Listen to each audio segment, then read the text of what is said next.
عمران خان نے معافی کیوں نہیں مانگی؟ الیکشن کمیشن نے کیا کیا ہے؟ تاریخ پہ تاریخ، تاریخ پہ تاریخ، وہاں پہ تو سیلاب تھا ہی نہیں، مشکل ہی نہیں، ناممکن بھی ہے ان کے لیے، خوف کا شکار ہے عمران خان سے، مگر الیکشن کمیشن کو وہاں پر بھی سیلاب، یہاں پر بھی بہت سیلاب ہے۔ پانی تھوڑا سا کھڑا تھا جس کی فوٹیج بنا کر انہوں ملتوی کر دیے ہیں، انہیں نااہل کر دیں، اس چیز کا اعتراف کر رہے ہیں کہ اعوذ باللہ من الشیطان الرجیم، بسم اللہ الرحمن الرحیم۔ السلام علیکم، آپ دیکھ رہے ہیں یوٹیوب چینل، میں ہوں راؤ مدثر۔ عمران خان نے معافی کیوں نہیں مانگی اور عدالت نے ان کے دوسرے جواب پر بھی مطمئن نہیں ہوئی، اس کی وجہ کیا ہے؟ عمران خان کا کہنا یہ ہے کہ جج صاحبہ کے معاملے میں ان کو پچھتاوا ہے، اگر ان کی دل آزاری ہوئی ہے تو ان کو افسوس ہے، وہ یہ سوچ بھی نہیں سکتے کہ وہ توہین عدالت کریں گے۔ عدالت کی پروسیڈنگ کے دوران 6 مرتبہ عمران خان صاحب کو موقع دیا گیا کہ وہ غیر مشروط معافی مانگ لیں، مگر عمران خان نے معافی نہیں مانگی۔ آخر انہوں نے یہ کیوں نہیں مانگی؟ ہمارے خیال میں ان کے دماغ میں یہ چل رہا ہے کہیں نہ کہیں کہ اگر وہ غیر مشروط معافی مانگ لیتے ہیں عدالت سے تو اس کا مطلب یہ ہوا کہ انہوں نے جرم کیا ہے، اور جرم کرنے کے بعد وہ شرمندہ ہیں اور معافی مانگ رہے ہیں، اور معافی مانگنے کا مطلب یہ ہوا کہ وہ اس چیز کا اعتراف کر رہے ہیں کہ انہوں نے جرم کیا ہے،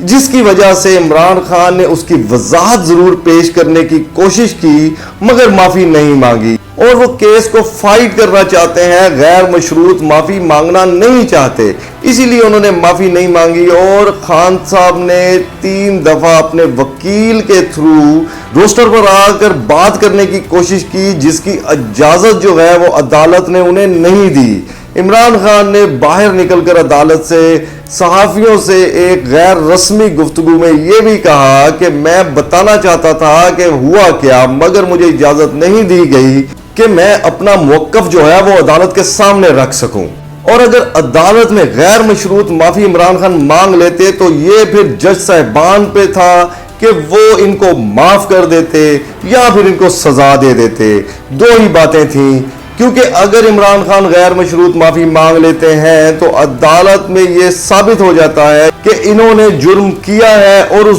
جرم کی معافی مانگ رہے ہیں، جو کہ عمران خان بالکل معافی مانگنے کے موڈ میں نہیں دکھائی دیتے اور نہ ہی لگتا ہے وہ معافی مانگیں گے، اور اگر وہ مانگتے ہیں تو پھر جج صاحبان پر ہے کہ وہ انہیں معاف کریں یا انہیں سزا دیں۔ یہ بھی ہو سکتا ہے کہ وہ انہیں معاف کر دیں، اور یہ بھی ہو سکتا ہے کہ وہ انہیں 5 سال کے لیے یا اس سے زیادہ جب تک عدالت چاہے وہ انہیں نااہل کر دیں، سزا دے دیں۔ آپ کو یاد ہوگا کہ اسی طرح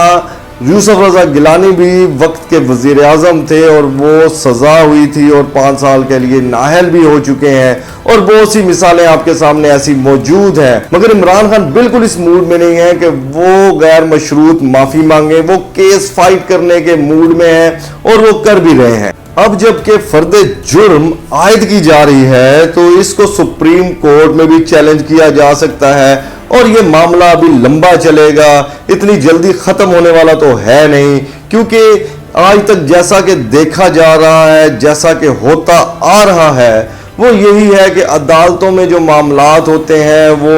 چلتے رہتے ہیں جہاں تک وکلا فائٹ کرتے رہیں، اور جتنا پرلونگ کرنا چاہیں ہو جاتے ہیں معاملات۔ تاریخ پہ تاریخ، تاریخ پہ تاریخ پڑتی ہے،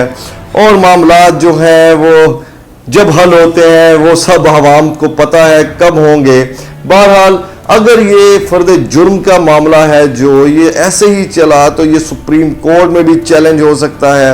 اور اس پر نظر ثانی کی اپیل بھی دائر کی جا سکتی ہے، اور اگر یہ اپیل دائر کی جائے گی سپریم کورٹ میں کہ اس پر نظر ثانی کی جائے تو سپریم کورٹ پر ڈیپینڈ کرتا ہے کہ وہ فرد جرم عائد کرتی ہے یا نہیں کرتی، یا اس کو کنٹینیو کرتی ہے یا کیا کرتی ہے، یہ تو وقت بتائے گا۔ بہرحال یہ معاملہ جو ہے یہ اب لمبا چلنے والا ہے۔ جیسا کہ آپ سب کو یہ بھی معلوم ہے کہ شہباز شریف اور حمزہ شہباز پر پچھلے 2 سال سے فرد جرم عائد ہو رہی ہے، جو کہ ابھی تک تو ہوئی نہیں، 2 سال کے قریب ہونے کو ہے فرد جرم عائد ہونے پر، مگر وہ ابھی تک نہیں ہوئے، اور اگر 2 سال ان کی فرد جرم عائد ہونے پر ابھی تک جو ٹائم پیریڈ لگا ہے یا ابھی تک نہیں ہو سکی، تو عمران خان کی تو ابھی شروع ہوئی ہے، پتہ نہیں اس کو کتنا ٹائم لگے گا اور کتنا لمبا چلے گا یہ معاملہ۔ کچھ لوگوں نے اس کیس کو لے کر بڑی عجلت میں بیانات تو دے دیے، دیکھتے ہیں یہ آگے یہ معاملہ کتنا لمبا چلتا ہے۔ ماضی میں بہت سی ایسے مثالیں ہیں جو آپ کے سامنے ہیں، ابھی ایک حال ہی کی جو مثال تھی شہباز شریف کی اور حمزہ شہباز کی، وہ بھی آپ کو بتائی، اور ایسی بہت سی مثالیں آپ کو معلوم ہوں گی کہ جو کہ عدالتوں میں کیس پینڈنگ ہے اور تاریخ پہ تاریخ تاریخ پہ تاریخ ملتی جا رہی ہے۔ اس کے ساتھ ساتھ آپ کو یہ بتاتے ہیں کہ الیکشن کمیشن نے کیا کیا ہے۔ الیکشن کمیشن نے جو ضمنی انتخابات ہیں وہ ملتوی کر دیے ہیں۔ عمران خان کا کس قدر خوف ہے اس امپورٹڈ حکومت کو کہ آخر انہوں نے الیکشن کمیشن سے انتخابات ملتوی کروا کر ہی چھوڑے، کیونکہ وہ ان 9 حلقوں میں عمران خان کا مقابلہ بالکل نہیں کر سکتے تھے، یہ بالکل صاف نظر آ رہا تھا۔ انہوں نے کیا بہانہ لگایا کہ الیکشن کمیشن نے کہا کہ سیلاب کی تباہ کاریوں کی وجہ سے الیکشن جو ہے وہ نہیں ہو سکتے اور ان کو ملتوی کیا جاتا ہے۔ حالانکہ آپ کو یہ بتائیں کہ جہاں جہاں پہ الیکشن ہو رہے تھے وہاں پہ تو سیلاب تھا ہی نہیں۔ 11 سپٹمبر کو ملتان میں الیکشن تھا اور 11 سپٹمبر کو ہی شیخوپورہ میں بھی الیکشن تھا، دونوں جگہ پر سیلاب نہیں ہے۔ مگر سیلاب چونکہ بہت ہو آیا ہے ملک میں، ملک ڈوب چکا ہے، اور وہ سیلاب کے اثرات جو ہیں ملتان اور شیخوپورہ میں بھی ہیں، جس کی وجہ سے وہاں کا الیکشن بھی ملتوی کر دیا گیا۔ اور اس کے بعد ننکانہ صاحب میں الیکشن تھا، وہاں پر بھی بہت سیلاب ہے، وہاں ہم نے دیکھا کتنا سیلاب ہے، تو ایک پلاٹ میں بھی پانی تھوڑا سا کھڑا تھا جس کی فوٹیج بنا کر انہوں نے میڈیا پر نشر کر دی، اور الیکشن کمیشن نے بتایا کہ یہاں پر بھی بہت سیلاب ہے، لوگ ڈوب چکے ہیں ننکانہ صاحب میں، ملتان میں، شیخوپورہ میں، جس کی وجہ سے الیکشن جو ہے وہ نہیں ہو سکتا۔ اس کے ساتھ ساتھ بہاول نگر، مردان، چارسدہ میں بھی سیلاب کا نام و نشان نہیں ہے، مگر الیکشن کمیشن کو وہاں پر بھی سیلاب بڑے پیمانے پر نظر آیا اور وہاں کا بھی الیکشن جو ہے ضمنی وہ ملتوی کر دیا گیا۔ اور تو اور خانیوال میں، ملیر کراچی میں بھی کوئی سیلاب نہیں، سیلاب کا نام و نشان نہیں، جن حلقوں میں الیکشن ہونا ہے، مگر الیکشن کمیشن کو وہاں بھی بہت بڑے پیمانے پہ سیلاب نظر آیا اور وہاں کا بھی الیکشن ملتوی کر دیا گیا۔ حال ہی میں پشاور میں پی ٹی آئی نے بہت بڑا جلسہ کیا، وہاں بھئی سیلاب جو ہے وہ الیکشن کمیشن کو نظر آ گیا اور انہوں نے وہاں کا الیکشن بھی ملتوی کر دیا۔ خدا کی پناہ، ان کو جہاں پہ سیلاب ہے وہاں تو نظر شاید آئے نہ آئے، مگر جہاں جہاں پہ ضمنی الیکشن ہونا ہے وہاں اگر ایک پلاٹ میں بھی پانی نہیں کھڑا پھر بھی انہیں وہاں پر سیلاب نظر آ رہا ہے اور وہاں الیکشن ملتوی کروا دیے گئے ہیں۔ کس قدر ڈر چکے ہیں یہ، کس قدر یہ خوف کا شکار ہے عمران خان سے، کیونکہ ان کو پتا ہے کہ 9 حلقوں پر عمران خان کو ہرانا مشکل ہی نہیں، ناممکن بھی ہے ان کے لیے، اس لیے یہ راہ فرار تلاش کر رہے ہیں۔ مگر پاکستان کی عوام جو ہے وہ اب بہت سمجھدار ہو چکی ہے، بہت سمجھتی ہے اس امپورٹڈ حکومت کو، یہ کب تک بھاگیں گے، جب بھی بھاگیں گے، جتنا بھی بھاگیں گے، یہ جہاں تک بھاگیں گے آخر ان کو مقابلہ جو ہے وہ میدان میں کرنا پڑے گا، میدان میں آ کر عمران خان کو ہرانا پڑے گا۔ اس امپورٹڈ حکومت کی 13 جماعتوں کو مل کر عمران خان کا مقابلہ کرنا بھی بہت ہی مشکل لگ رہا ہے اور انہیں کلیئر نظر آ رہا ہے کہ عمران خان کو یہ نہیں ہرا سکتے، میدان میں تو کم از کم الیکشن فری اینڈ فیئر کے تھرو تو نہیں ہرا سکتے۔